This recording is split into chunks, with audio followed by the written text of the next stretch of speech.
chocolate milk. Cottage cheese is great.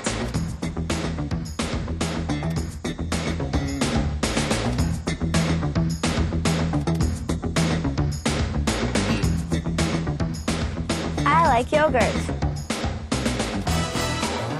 Milk. Your favorite dairy product starts out in the udder of a cow, unless it's goat cheese or camel's milk. Did you know that lots of different animals around the world give milk? But in Wisconsin and all over America, most of us drink milk that comes from a Holstein, a Jersey, a Guernsey, a Brown Swiss, an Ayrshire, or a milking Shorthorn. All are different breeds of dairy cattle. We drink a lot of milk. Milk and the foods that are made from it are such an important part of our diet that it's hard to imagine life without them.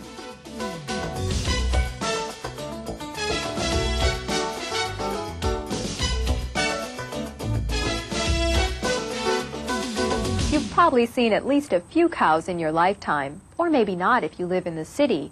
Anyway, we have almost 2 million of them. Where do we find these cows? On more than 30,000 dairy farms around our state. So milk is not just a big part of our diet, it's a big part of the way we live and work in Wisconsin. More of our land is used for dairy farming than any other single use in the state. Just as important, thousands of people, jobs, and companies depend on dairy farming. A farmer buys equipment and supplies. Wisconsin people manufacture and deliver what's needed. The farmer produces the raw milk, but others transport it, process it, package it, and sell it. All these connections with the dairy farm, which link us together throughout Wisconsin, are what really make us America's Dairyland. But it wasn't always that way. In fact, many of Wisconsin's first farmers raised more grain than anything else. We started dairy farming slowly.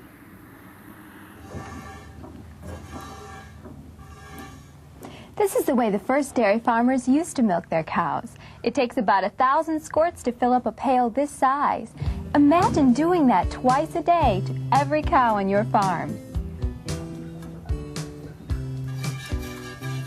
Early dairy farmers had few machines, fewer cows, and a lot of work to do by themselves. Their herds were small, maybe 10 cows, and farmers only produced enough milk for their families and a few other people. Butter and ice cream were made by hand.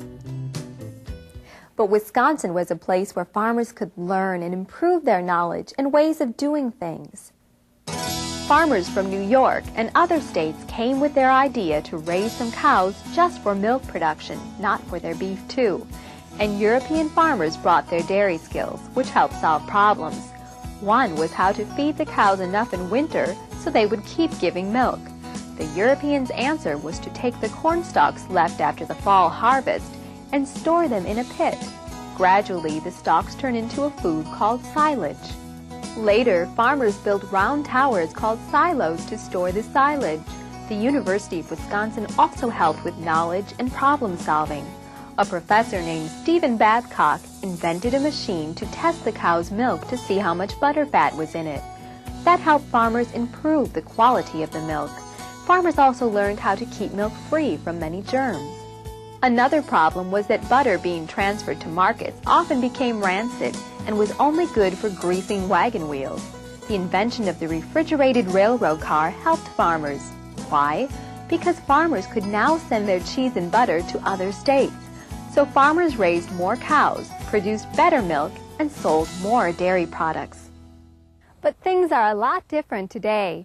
This farm near Green Bay, owned by the Dietrich family, is a good example. The first thing you notice are all the different buildings. Silos for storing all the food for the cows, barns where the cows live, a milking parlor, buildings for the tractors and all the other machinery needed on the farm, and a house for the family to live in.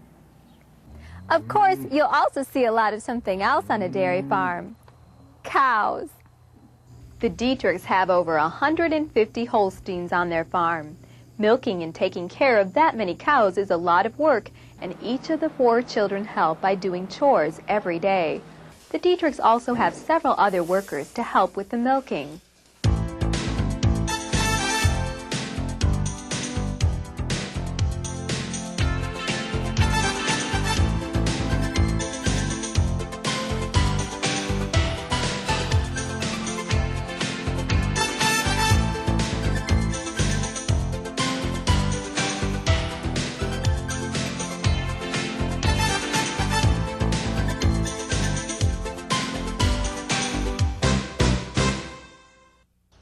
On a dairy farm, the day starts very early, often before the sun is up.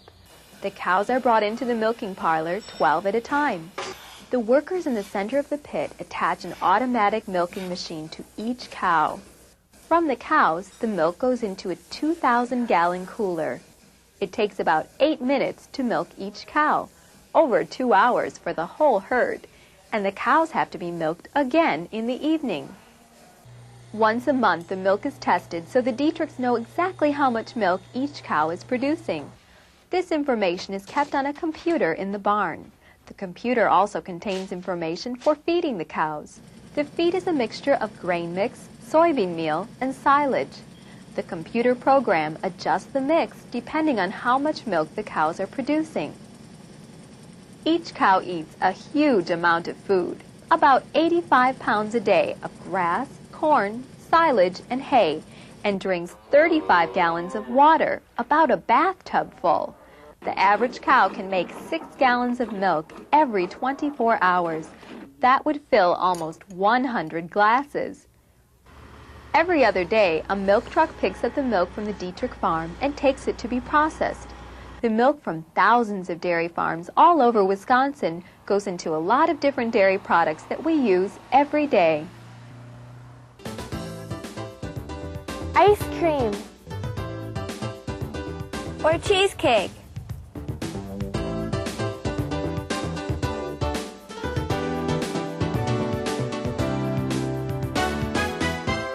Or string cheese. Wisconsin's dairy cows produce over 2.8 billion gallons of milk each year. Some of that ends up in milk cartons and bottles on your grocery store shelves, and some of it is processed into whipped cream, yogurt, butter, and hundreds of other products. And if all the ice cream consumed in just 1 year were put into cones and stacked on top of each other, they would reach to the moon and back. But Wisconsin's most famous dairy product is cheese. About 85% of all the milk produced in Wisconsin is turned into cheese. We produce over 250 varieties, types, and styles of cheese. Which one is your favorite? Swiss, mozzarella, Gouda, provolone? Did you know that the town of Monroe is the only place in the country where Limburger cheese is made, and that Brick and Colby cheeses originated in Wisconsin? But the most popular cheese in America is cheddar. We make more cheddar than any other cheese. One cheese factory can use 1.5 million pounds of milk a day to make 150,000 pounds of cheese. That's 10 pounds of milk for every pound of cheese. Like most dairy farmers, the Dietrichs send their milk to a cheese-making plant. No matter what type of cheese it's made into, the process is pretty much the same. Thousands of gallons of milk a day are delivered to the cheese factory. First, the milk is tested. If the cheese is to be aged for less than 6 months, then the milk is heat-treated or pasteurized to prevent it from spoiling. Next, the milk is transferred to large vats where the cheese-making process begins. A starter culture is added to the milk, which helps determine the flavor, body, and texture of the cheese. It also helps curdle the milk. After special enzymes are added, curd starts to form, turning the fluid milk into a custard-like gel. A process called cutting separates the gel into curds. The curd is continuously stirred and heated until the desired firmness is reached. The whey, a liquid, is then drained off. The whey can be used in other products like baked goods or candy. The curd is pressed into wheels, bricks, or blocks and stored under controlled conditions. After the cheese is aged the desired amount of time, it is cut, packaged, and shipped to the store. It's finally ready for all of us to enjoy. Today in Wisconsin, there are hundreds of cheese factories and dairies, and thousands of farmers, milk truck drivers, and other workers processing the milk of over 2 million cows into food for people. Just think, Wisconsin's milk connects us with places far beyond our state's borders.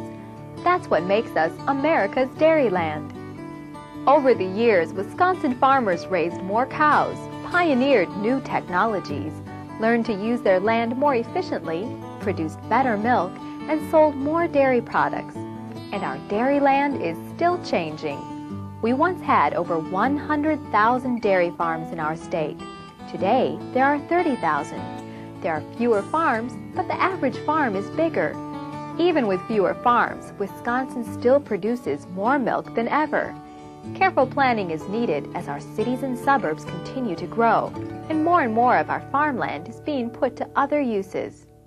But we still have many thousands of farm families doing the hard work of raising cows and producing milk, and that's just part of the story of Wisconsin, milk, and the dairy industry.